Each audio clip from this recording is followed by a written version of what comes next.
Alors aujourd'hui, on va voir l'utilisation des connecteurs, tout d'abord, ensuite et enfin.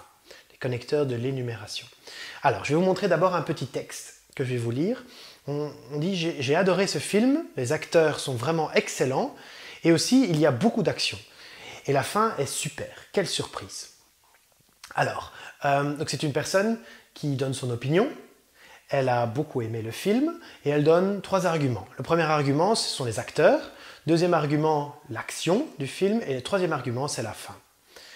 Alors, les arguments sont tous dans le texte, mais ils ne sont pas vraiment structurés. On ne voit pas vraiment d'énumération. Et ce n'est pas vraiment une faute, mais ici vous avez le mot « et » aussi. Puis encore une fois « et ». Donc ce n'est pas vraiment une erreur, mais il y a une manière de dire ça de manière plus élégante, plus structurée, plus formelle, plus chic.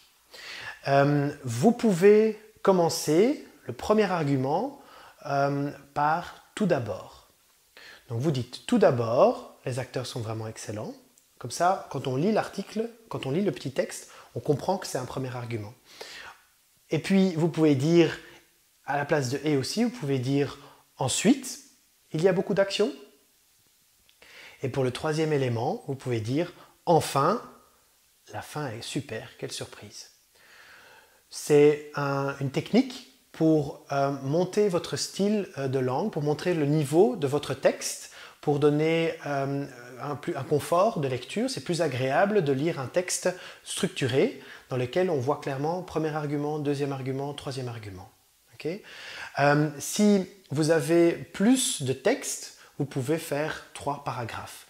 Comme ici, les phrases sont très courtes, vous n'allez pas faire 3 paragraphes.